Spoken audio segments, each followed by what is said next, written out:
best food vlog. All right, so Randall, come on up and tell us what you got going on. All right. Guess I've titled my little speech thing for tonight, Savagely Delicious. Yeah, I'm talking about paleo. Often referred to as a caveman diet. You can romantically refer to it as Adam and Eve nutrition. I like that, man. All right, so the paleo diet dates back thousands of years to our caveman ancestors.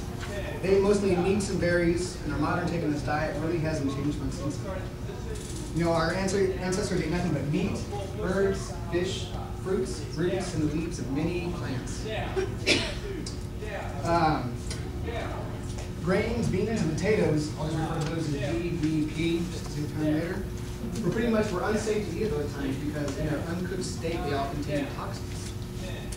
About 2,000 years ago, people discovered that cooking GBPs made them safe to eat and also tasty. You know, these new foods are referred to by paleos as Neolithic foods. And so under the Paleolithic diet, Neolithic foods are considered bad. So back in the ancient times, there was a benefit to eating this kind of Neolithic style because basically things like potatoes and stuff, they could store longer, they had a longer shelf life. They were dense in calories, and the food was also the seed, allowing for ready farming later. And so basically what that did is that allowed for the focus to shift from the hunter-gatherer into other things such as becoming builders and warriors, things like that. And so this set us on the turn of our course of modern civilization, things like that. But despite these advantages, our genes never did adapt to the intake of the GBP diet. So with that in mind, it's probably more important to consider what food the paleo diet bans as opposed to what it promotes. Like for example, berries, you know, GBPs, just reject that. Completely. As they are also routinely linked to autoimmune and other types of diseases as found in our modern civilization. GBPs have several common elements. They're rich in carbs. They're often rapidly digestible. They also have a high glycemic index, which means sugar spikes. All the foods contain high level of anti-nutrients. This was a term that was fairly new to me until meeting Rob Wolf. Basically, anti-nutrients by all terms and definitions are toxins. The scientific community deemed that term too alarmist, and so they called it. Okay, these toxins are higher in the raw state, but cooking does not kill all types. And some of these toxins are necessary for the reproduction and protection of the plant.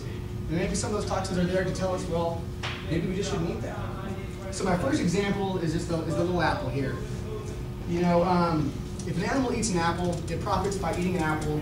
It later deposits the seed in its dung, thus kind of continuing that harmonious life cycle. Well, say that animal got a little greedy and tried to get a couple extra calories by eating on those seeds. Well, for one, the life cycle's killed, right? Okay, so to prevent that, basically, the apple has developed a couple of things. The first thing is developing these little toxins is if you eat an apple seed, you'll find out it tastes bad. That's what kind of discourages us naturally from eating these things. Some of these toxins are enzyme blockers that bind up predators' digestive enzymes. They also act as preservatives, kind of freezing that seed until it's in a sprouting state. Also, these often contain lectins. Lectins are basically toxic proteins, and they have numerous effects in the body. They basically act as natural pesticides and toxic to basically bacteria, worms, insects, and even humans. Okay, now let's consider the humble grain. You know, once again, the seed is its critical mission is to perpetuate the life cycle of that seed of that plant. So, grain, it's much closer to the ground. It's on the tip of the grass, which is basically easy access to any predator to nearby. It's a very attractive meal. The shell offers little protection, therefore it is loaded with toxic proteins. Basically, this kind of discourages these predators. Basically, it's full of enzyme blockers and lectins that are just like right here.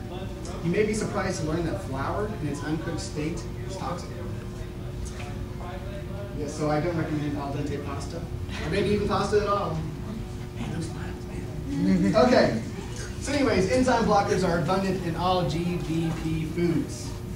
Most commonly, the block enzymes are basically, is that the digest protein, the proteases, it's basically called protein inhibitors. So these can also affect the stomach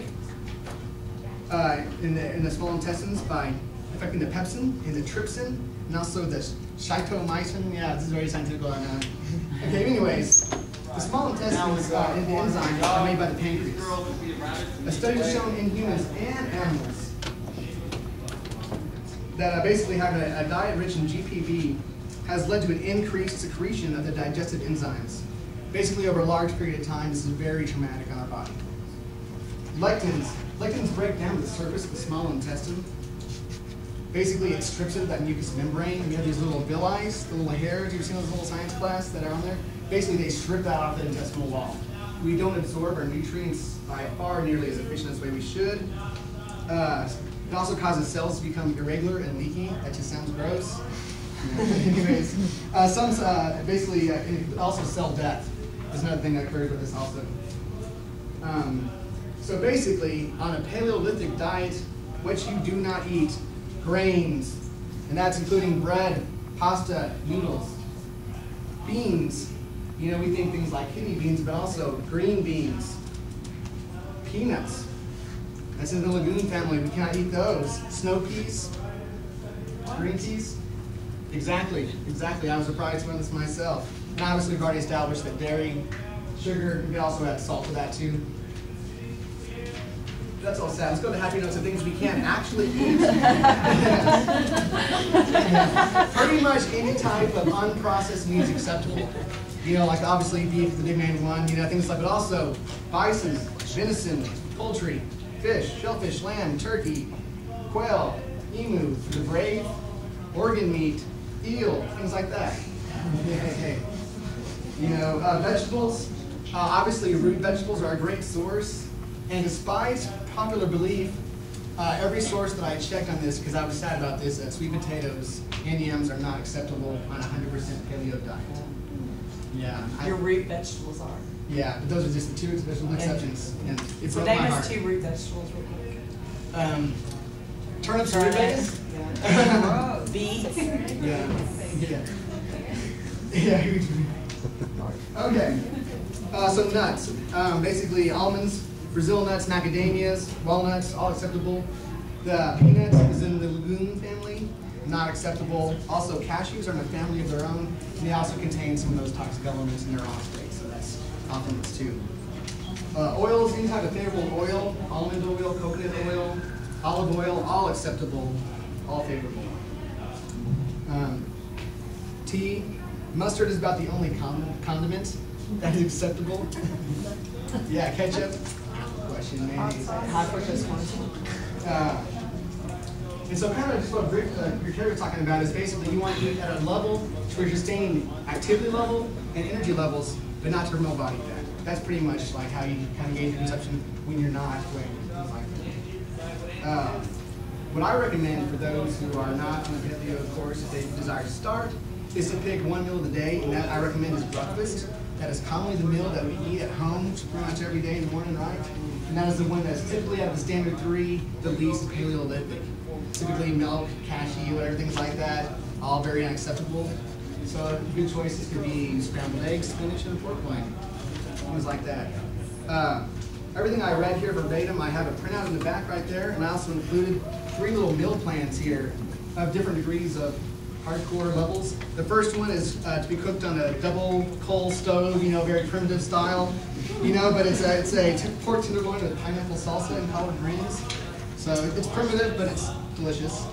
I have a little second thing here, a cauliflower salad. It can be made without any kind of primitive tools.